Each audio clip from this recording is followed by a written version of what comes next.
O bem-estar animal é um tema que se faz cada vez mais presente na realidade das cadeias produtivas de todas as espécies animais, e na ovinocultura não é diferente.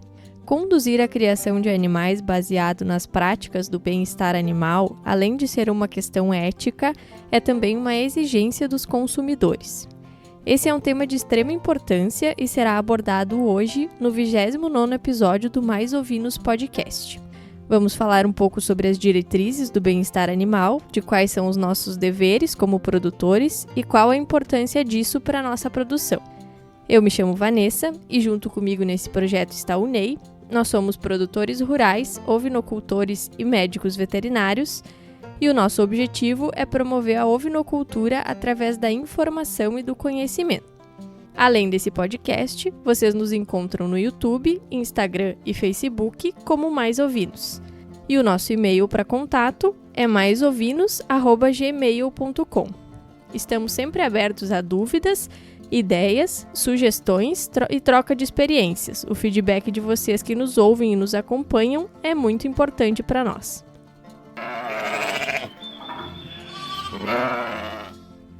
O bem-estar animal é um tema relativamente novo e que carrega uma certa polêmica e doses de desconhecimento. No nosso entendimento, boa parte dessa polêmica se dá por atrito na hora da comunicação. Tentando contextualizar, o tema bem-estar animal surgiu com força nos anos 60, época pós-guerra, onde o mundo crescia muito rápido e ainda tinha uma parcela muito grande da população com déficit de alimentação. Foi um período onde, até institucionalmente, se incentivava o produtor rural a produzir mais e mais, ao preço que fosse. Nesse cenário, entram novas formas de criação e novas técnicas, e aqui estamos falando principalmente das espécies aves e suínos, que têm ciclos muito rápidos e que possibilitam a criação de forma intensiva em ambiente controlado. Então, estamos falando de animais que viviam em jaulas ou gaiolas pequenininhas, onde por vezes o objetivo era que o animal não se movesse, assim gastando menos energia e engordando mais, entre outros pontos.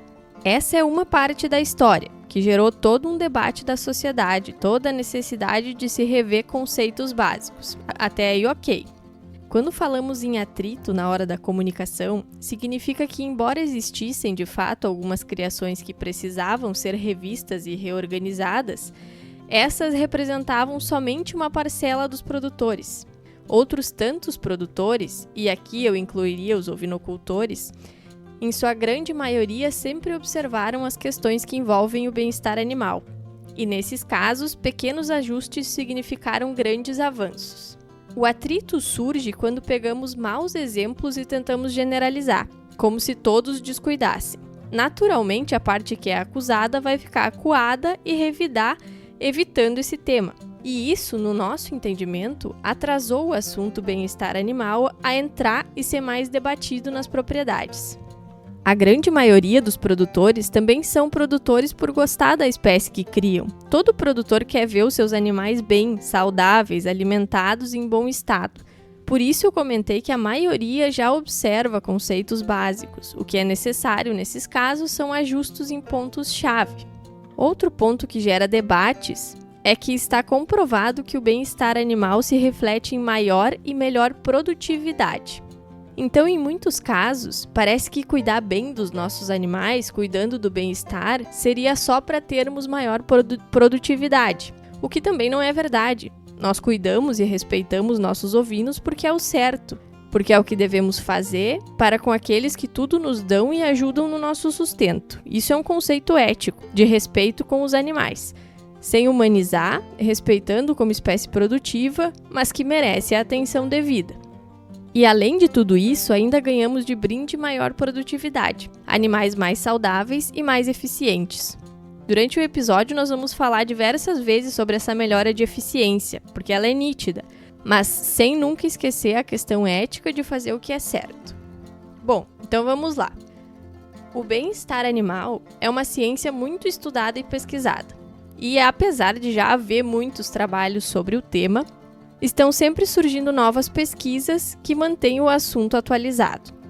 Como nós já falamos, alguns resultados desses estudos mostram que o bem-estar animal está diretamente relacionado com a produtividade e sanidade dos animais. Isso quer dizer que quanto mais bem-estar nós oferecemos aos nossos rebanhos, maior retorno produtivo teremos, e isso vai se traduzir em retorno econômico para o produtor. Proporcionar bem-estar aos animais também possibilita que ofereçamos um produto de melhor qualidade. Por exemplo, o manejo baseado em menos estresse se reflete em uma carne melhor na mesa do consumidor, ou em uma lã de melhor qualidade para aquela peça de vestuário. E o consumidor tem sido cada vez mais exigente em relação a isso. O consumidor de hoje, cada vez mais, busca saber de onde vem e como foi produzido o que vai para sua casa. Conhecer e aplicar as diretrizes do bem-estar animal possibilita uma cadeia produtiva mais sustentável e ética. Mas vamos entrar no tema propriamente dito para a gente entender melhor quais são as nossas obrigações como produtores e como esse tema se tornou relevante. É um consenso geral que os animais domésticos foram incorporados à estrutura social da humanidade para servir de alguma forma para a sociedade. E como fomos nós humanos que submetemos eles a se adaptarem à nossa realidade, também é nosso dever garantir a eles um mínimo de bem-estar no nosso meio. E nesse sentido, bem-estar é um termo amplo, que diz respeito tanto às condições físicas quanto mentais dos animais. Conforme os estudos do tema avançaram ao longo do tempo, ficou claro que os animais são seres sencientes. Isso quer dizer que eles são capazes de entender, interpretar, interagir e expressar reações. Hoje parece óbvio que os animais são capazes de sentir medo, dor, frio, calor, de expressar emoções, mas nem sempre foi assim. O bem-estar é um tema relativamente recente na produção animal. Fazendo um breve histórico dessa ciência, a primeira lei referente à proteção dos animais foi instituída na colônia de Massachusetts Bay, em 1641, e ela impedia exercer tirania ou crueldade para com os animais, independente da espécie ou raça habitualmente utilizada para auxiliar nas tarefas do homem.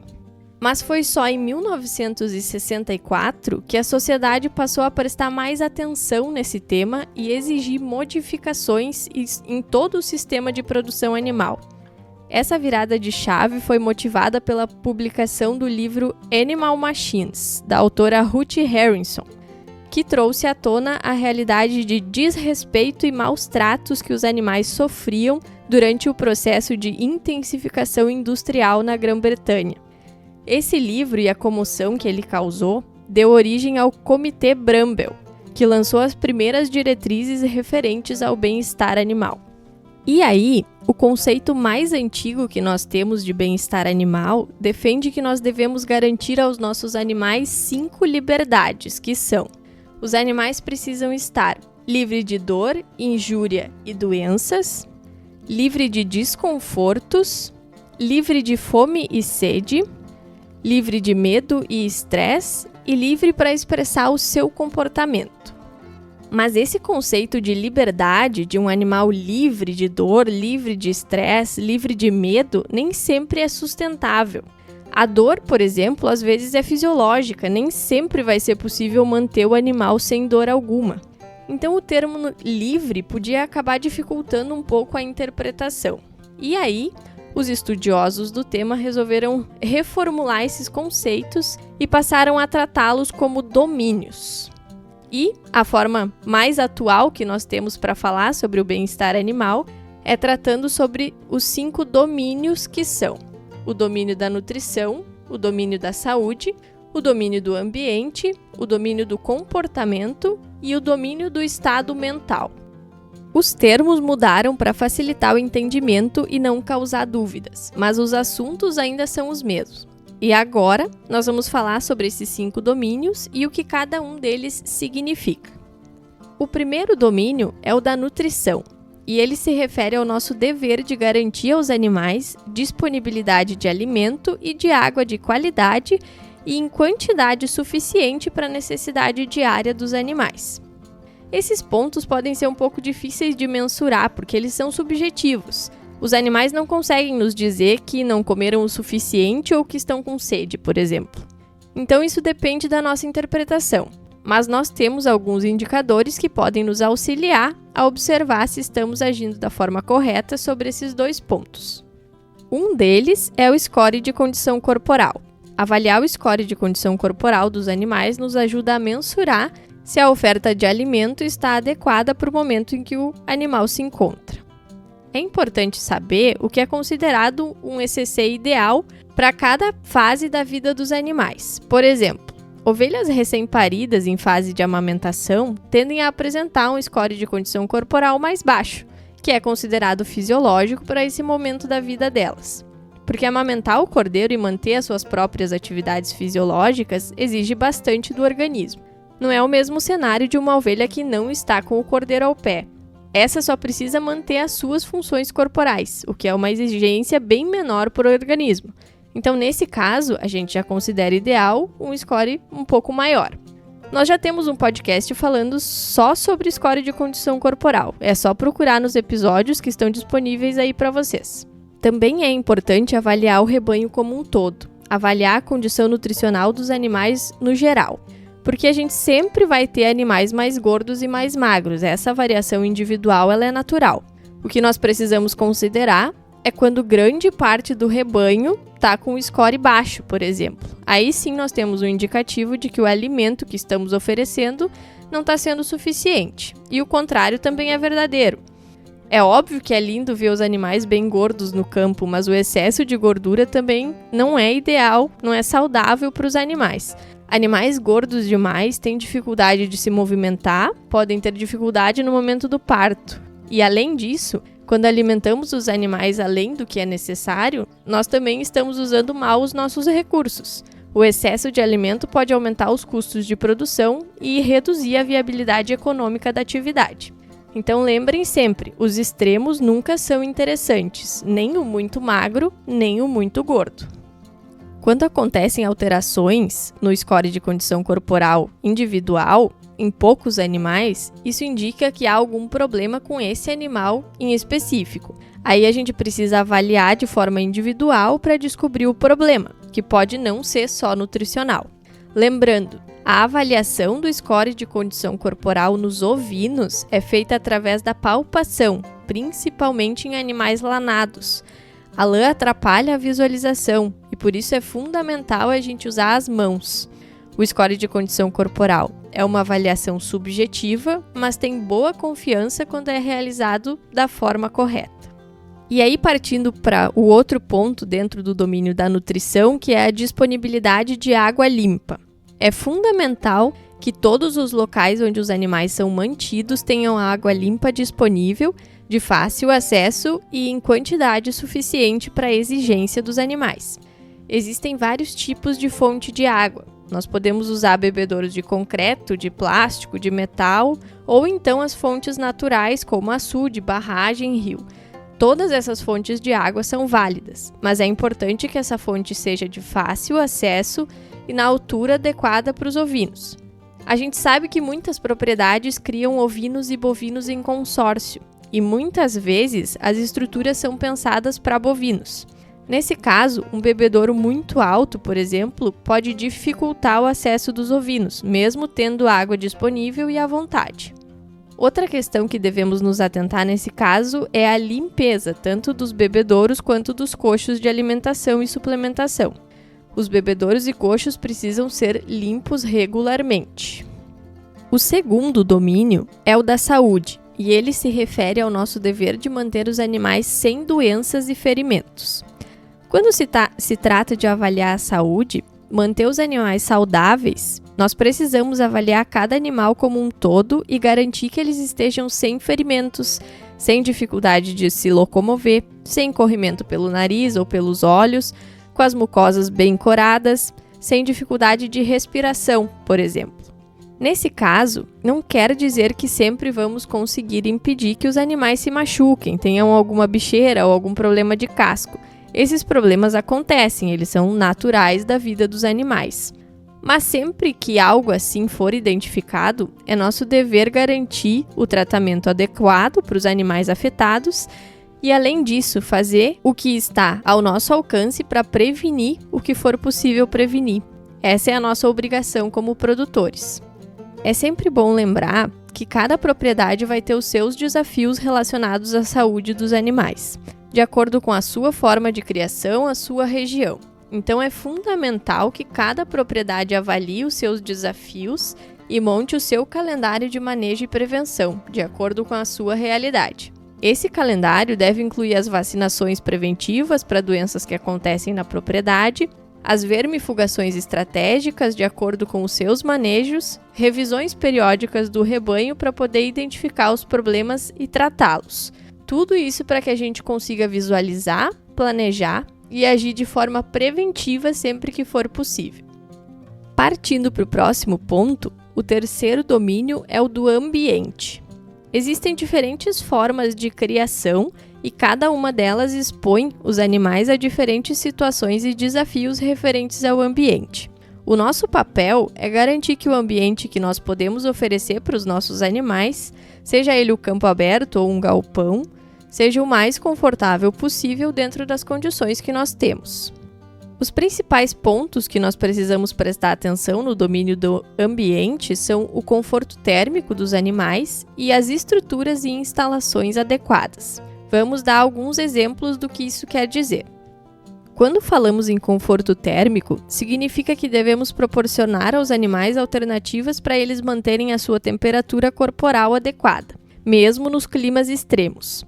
Aqui no Rio Grande do Sul, nós temos temperaturas bastante elevadas no verão, chegando fácil aos 40 graus, e no inverno chegamos a temperaturas negativas. E assim como nós, os animais também sentem frio e calor, e é fundamental que eles tenham alternativas para contornar essas mudanças de temperatura. E aí, nos mais variados ambientes, nós temos diferentes formas de oferecer conforto térmico para os animais. Por exemplo, em criações a céu aberto, uma boa opção são bosques de árvores naturais ou cultivados.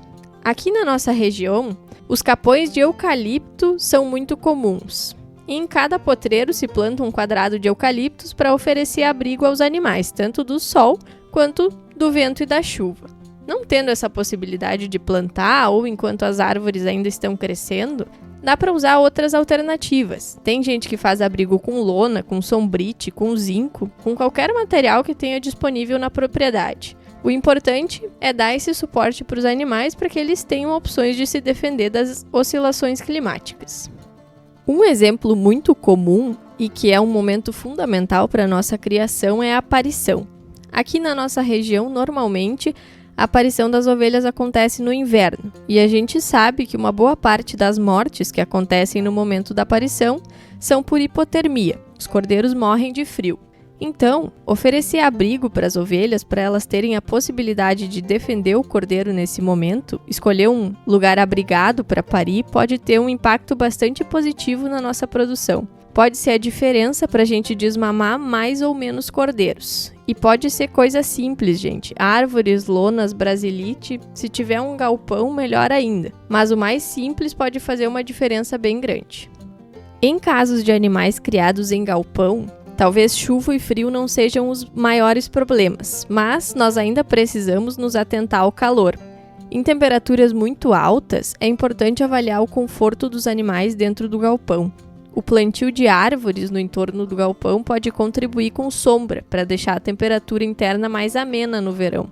E além disso, manter o ambiente limpo também é fundamental.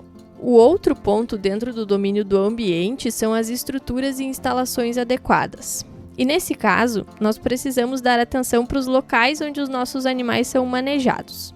É importante que as instalações tenham o tamanho adequado para o rebanho que será manejado. Paredes fechadas contribuem para que os animais não se assustem ou se distraiam com o que está acontecendo do lado de fora. Isso faz com que eles se movimentem com mais facilidade e facilite o manejo. Pode ser do material que for, madeira, alvenaria, desde que funcione. As paredes devem ser lisas, pontas de parafusos devem ser cortadas e quinas devem ser arredondadas para que a gente evite lesões. O piso também deve ser antiderrapante. Nós, particularmente, acreditamos que boas instalações são um investimento e trazem benefício em dobro. Esses detalhes eles oferecem um ambiente melhor tanto para os animais e também para quem está trabalhando com eles. No quarto domínio, nós vamos falar sobre comportamento. E talvez esse seja um dos assuntos mais longos dentro do bem-estar, porque o comportamento é complexo. Mas tentando simplificar, nesse caso, o objetivo é garantir que os animais possam expressar o seu comportamento natural e evitar ao máximo o medo e o estresse. E aqui eu falo evitar ao máximo porque o manejo do homem é um estresse natural para os animais. Lembrem sempre que na natureza os ovinos são presas e tanto os humanos quanto os cães são considerados predadores por eles. O nosso dever é tornar a nossa presença o menos estressante possível.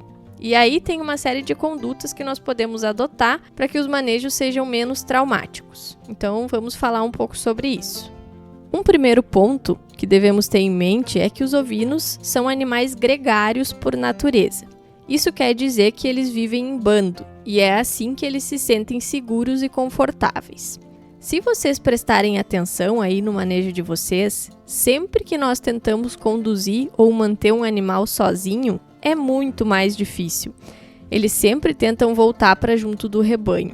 Então, ao invés de lutar contra isso, talvez seja mais fácil entender essa questão e conduzir sempre mais animais para facilitar o nosso manejo e manter os animais mais tranquilos. Além disso, os ovinos também desenvolveram algo que chamamos de zona de fuga, como um instinto de sobrevivência. Esse instinto ele permite que nós nos aproximemos até um certo ponto, mas no momento que nós ultrapassamos o limite dessa zona, os animais se movimentam para fugir. Ao contrário do que parece, isso é algo que nós podemos usar a nosso favor durante o manejo. Ao invés de gritar, cutucar, sacudir chocalho, eu não sei qual é a forma de espantar que o pessoal usa na região de vocês, mas aqui a garrafa PET com pedrinha dentro, que é o famoso chocalho, é a campeã. Faz um barulhão, aterroriza os animais, até eu fico atordoada com o barulho, e não tem necessidade nenhuma. Nós podemos usar a nossa movimentação e posição do corpo para fazer os animais se movimentarem dentro do local de manejo, por exemplo. E eu posso dizer para vocês que funciona. Aqui, por áudio, fica mais difícil de explicar e imaginar. Mas procurem vídeos na internet ou nos cobrem nas redes sociais que a gente tenta fazer umas imagens para ilustrar para vocês. Nós só precisamos ter paciência para os animais se adaptarem, mas depois a vida de todo mundo fica mais fácil, a deles e a nossa. E aqui entra outra questão de manejo, que é o uso de cães. Os cães de pastoreio são uma ferramenta fantástica e que ajudam muito, nós somos fãs, mas eles precisam ser usados da forma correta. O bom cachorro de pastoreio não late, não morde, não faz correria. Ele precisa ser treinado para manejar os animais e, principalmente, ele precisa respeitar os comandos de quem está conduzindo. Eu já falei antes, os cães também são considerados predadores pelos ovinos, então a presença deles já é um fator estressante, e o nosso papel é minimizar esse estresse. Um último ponto para a gente comentar nesse domínio é a contenção. Em alguns momentos, vai ser necessário uma aproximação maior com algum animal, para fazer um tratamento, curar uma bicheira, corrigir um casco, coisas normais do manejo. Para derrubar um animal, também tem um jeito certo. Não é força bruta, é jeito. Aqui também vai ficar mais difícil explicar sem imagem. Mais uma vez, nos cobrem que a gente faz umas imagens para mostrar como se faz a contenção. Mas basicamente, só segurar a mandíbula é suficiente para que o animal fique parado em pé. E se precisar deitar, se faz um leve movimento lateral da cabeça e uma pressão no posterior, na anca, em direção ao chão. Não precisa puxar a lã, não precisa agarrar a perna, não precisa jogar o animal no chão. Tenham sempre em mente que não é força, é jeito. E o quinto e último domínio se refere ao estado mental. E esse é um conjunto de todos os fatores, onde a gente se baseia no que o animal expressa para avaliar se estamos oferecendo o suficiente para ele conseguir expressar o comportamento natural. Viver em rebanho, tomar água e se alimentar com facilidade, se abrigar do frio e do calor, estarem tranquilos na medida do possível na nossa presença, estarem saudáveis de forma geral. No fim, todos os domínios se complementam. Não adianta nós termos todos os cuidados com a nutrição e os animais passarem calor ou frio. Não adianta nós termos boas instalações e o manejo ser na base da correria, gritaria, latido, cutucada, abaixo de mau tempo, como a gente costuma dizer aqui no Rio Grande do Sul. Se vocês pararem para prestar atenção, por exemplo, as ovelhas saudáveis, bem nutridas, bem tratadas, produzem cordeiros melhores e conseguem manter esses cordeiros saudáveis também. Aqui, na nossa realidade, a tranquilidade no manejo de mangueira se reflete no momento dos cuidados da parição, por exemplo. As nossas ovelhas são criadas em campo aberto. A interação mais próxima que a gente tem com elas nesse ambiente é o momento do pós-parto recente, quando a gente precisa pegar os cordeiros para identificar e curar o umbigo. E a gente precisa que elas confiem na gente e fiquem tranquilas enquanto a gente faz esse manejo.